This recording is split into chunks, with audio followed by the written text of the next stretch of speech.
Hello, my friends.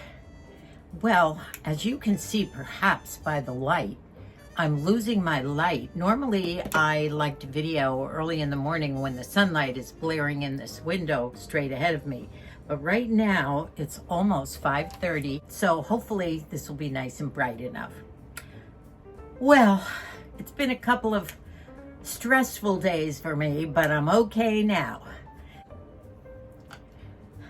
Okay, I put my glasses on because after I do a couple of minutes at a time, I stop and then I have to send it from the camera to the iMovie in order to edit. And I always notice something wrong with my eye makeup. And a lot of you do too. A lot of you are very kind and don't bother saying anything. But let me tell you, yes, I do have problems. Number one, I think I've told you, I don't especially enjoy putting makeup on, the art of makeup. It's something that I rush through, and I can do it in less than 5 minutes now, but it probably always looks like I do. Always with the eyes. But some people say, have you kind of tried to stop now putting mascara on your lower lashes? And my answer basically is not really. I think I'm probably going to keep trying until I get it right. So that's the problem. I realized, though, after watching 2 videos, I watched Natalie, my favorite diva, and I watched Rockstar Mom within the past couple days. And both of them told me things that I am going to try with my eye makeup. And it was sort of one of those aha moments that with Natalie, I don't always do well with the eyeshadow, and I don't like a lot of dark shadow on my eyes. But I noticed very carefully, and Natalie does such a beautiful job with her eye makeup, that she had the dark makeup in kind of a V, where it goes out from the mobile lid and then a little bit, not all the way over. So I sort of tried it that way just now, and I think I probably did my makeup in 3 minutes because of my day. I just got home an hour ago. Musi and I had something to eat.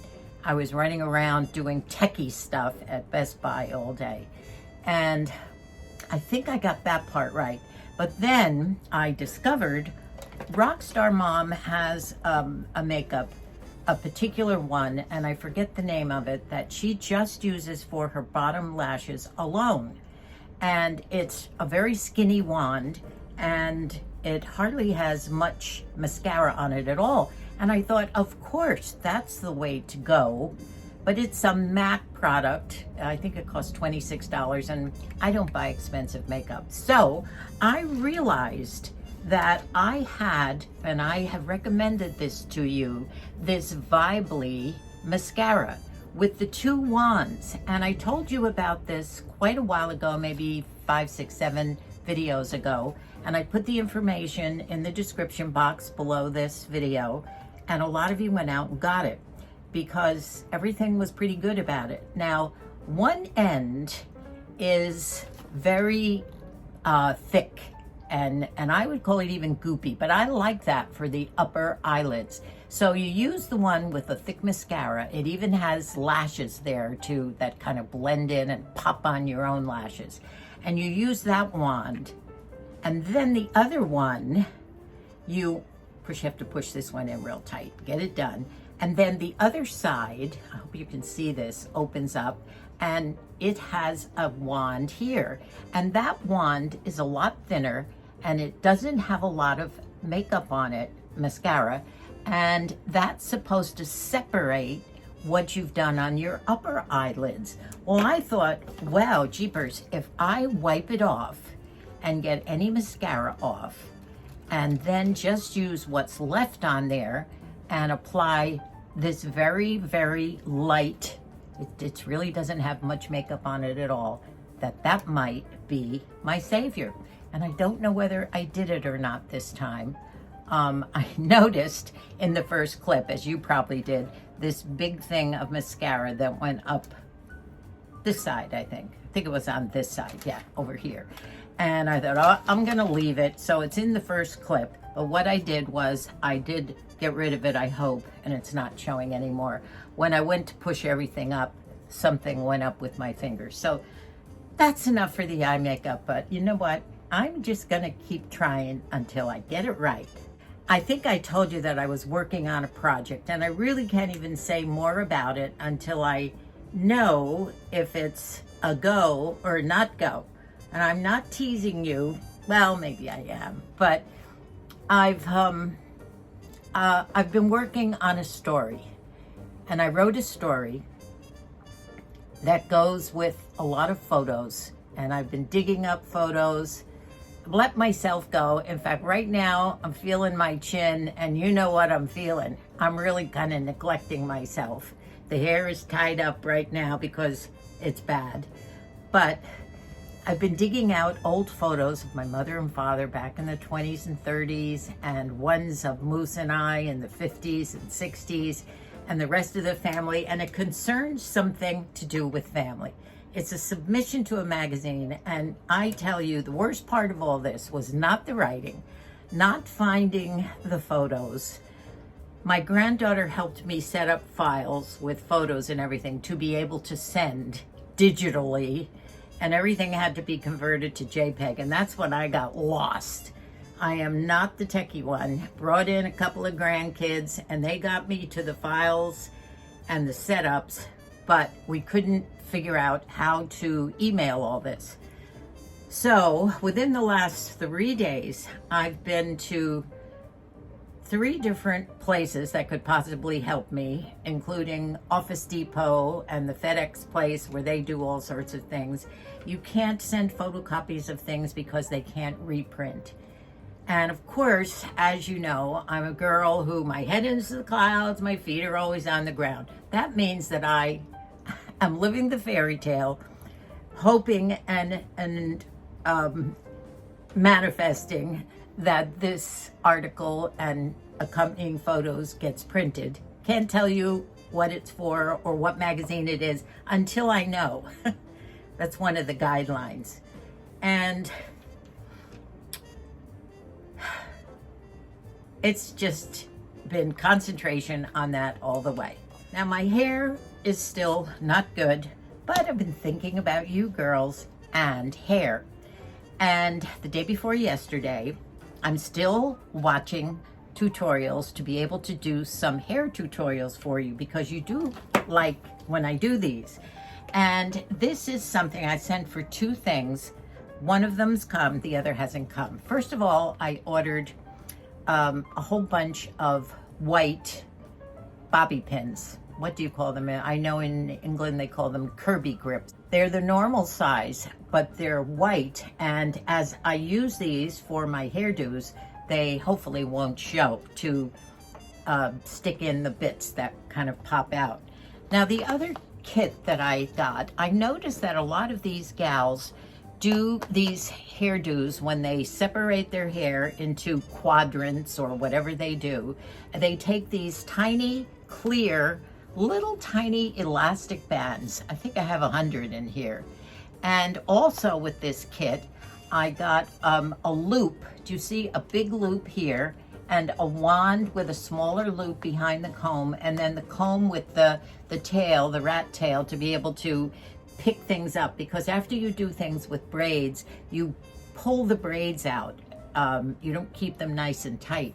So there's all sorts of tricks to these hairdos, and little by little, I'm getting all the things that go along with it to be able to help me do these for you. And then when I get the courage, I'll turn around and hopefully do some of these for you, and you can watch as I do them. Today, no, it's a big fat ponytail in the back, and well, it's not big and fat, as you know, but it's a ponytail, and that's the way my hair was all day. So that's that.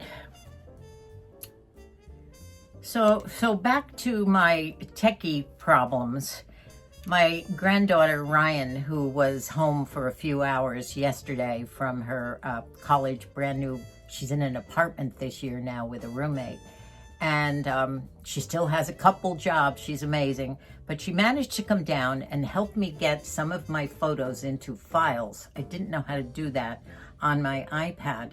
And I do have a computer that we bought 6 or 7 months ago, a Mac.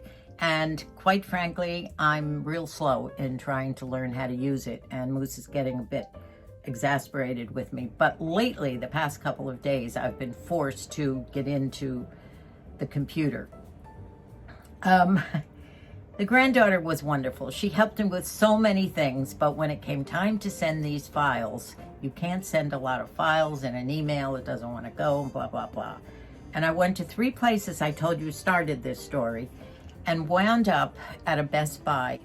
And honestly, this Best Buy that I went to had a guy, and he's my guy, my Jimmy. He managed to change all these things into JPEG files, which I don't even know what a JPEG is. And I can edit, I can do a lot of things with my iMovie for the videos, but the rest of it, I'm what do they call us, computer dummies. And he managed to get everything into 1 or 2 files, and off they went to the magazine. So all of this stress is off my shoulders now, my shoulders with my shoulder pads in, by the way, and I'm back to normal. But a bit disheveled because I've neglected myself for a while. So bear with me on that. Now, after Moose and I had something to eat just now, I did go out to my shed to try and find those 3 outfits that I was talking about in the last video. Everyone on YouTube seems to be starting to talk about fall. Well, here we sit with a heat wave about to hit us for the next 5 days, and I don't think Moose and I are going anywhere over Labor Day. The temperature is starting to go up starting tomorrow, up to and including 107, 109. So fall for me is on a back burner right now. I love fall. I love the decorating of the garden. I make my garden look wonderful with scarecrows and pumpkins, and decorate the valances outside. And I totally will change out this. Last fall, I had a great, pretty, beautiful wreath up there. Fall and all these things were different. It was so pretty. I think I even changed my quilt that serves as my bedroom door. So I'm not talking about fall now. And by the way, I couldn't find those 3 leisure outfits. I was going to show them to you to say, remember when we talked about fall fashions and our lifestyle of the mature woman, that we should dress according to how we live day by day? And this was the perfect example of them. Well, they're put away probably in a tub, and I guess I'll have to start the tubs again. So that's my fall content. We'll put fall on a back burner, and we'll talk about it in a couple of weeks, I think. I did want to mention something about our grandfather clock. Several of you have inquired about it, and they want to know something about it. And you probably can see that it is a beautiful, real grandfather clock with a brass face. We bought the clock back in the 1960s, late 1960s, when we lived in Scotland. And of course, as you know, I'm an antique buff, and we did a lot of antiquing on the weekends. And at that time, things were a lot more reasonable than they are now. And in one of our weekend ventures, where we used to have the 4 little kids in the back of the car, feeding them goodies and things, and then we'd always stop at what they called the bathhouse. And there was a big indoor pool in Scotland. We'd always let them swim in there if they were good kids while we did our antiquing. Well, this clock on the brass face, and I have done some close-ups of it on some of my Christmas videos. It says on the face of the clock, it's spelled what I would say Strathaven, and that is a place in Scotland, but Moose tells me that the real pronunciation of it is Straven, but it's spelled out Strathaven, and it is a Scottish clock. And when we first bought it, it has the weights and everything inside. And people have explained to us, clockmakers, that the makings of grandfather clocks are really very simplified. They work on weights and what else, Moose? They chime. This used to chime. In fact, it was too loud for the years that we let it chime in the house. It would chime every hour. For instance, if it was 11, it would go 11, bong, bong, bong. So we put a Band-Aid, didn't we, Moose, on the knocker that hit the something or other to make that noise. It was really quite loud. The Band-Aid worked for a while, and then when we moved here, I didn't even put the big heavy weights in there. I think the weights are out in the shed. But I love the looks of it, and it doesn't have to, our tiny cottage is too small to have it ringing out the time.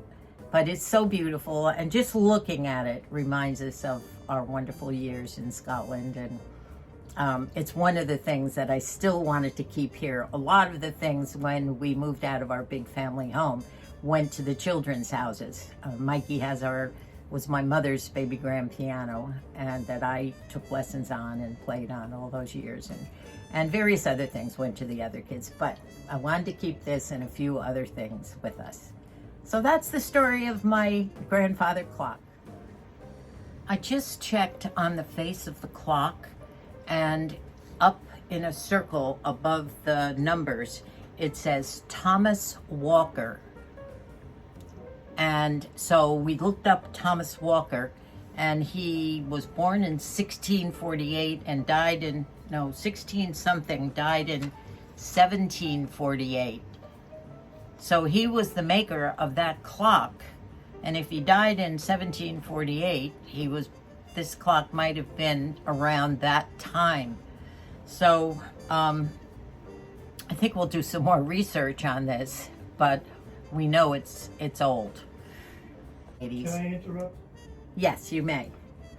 Well, you can add this yourself. That clock was ticking before the Boston Tea Party, before Washington crossed the Delaware. It was made in 1775. Oh yeah. Can you hear most? Not the Boston Tea Party. It was ticking before George Washington crossed the Delaware. Right. Can you hear Moose?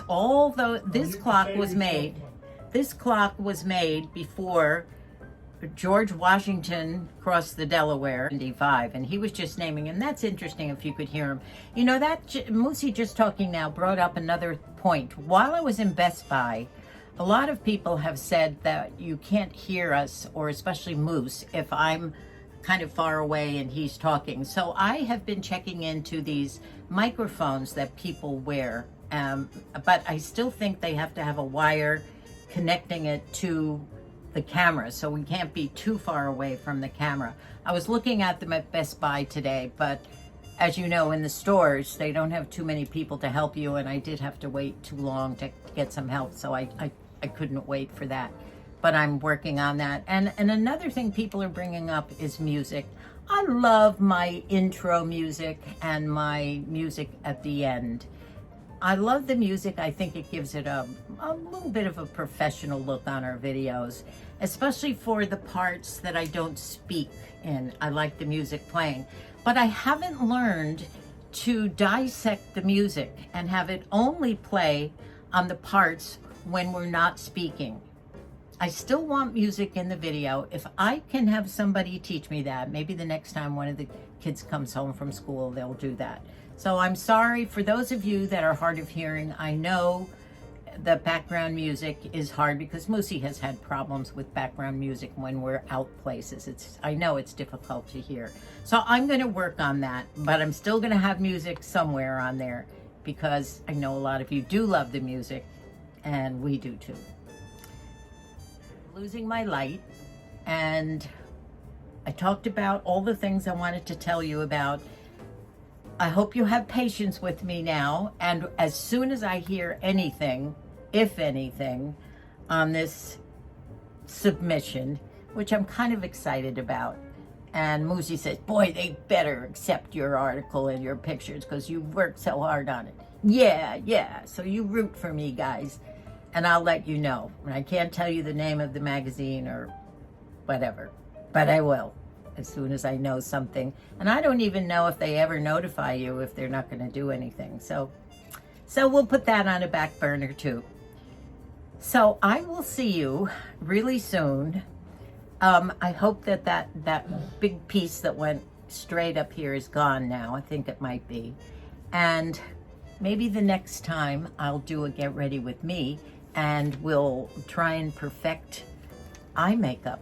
Maybe whatever. But I'm not going to give up mascara on the lower lashes because my eyes are so pale that they disappear without something.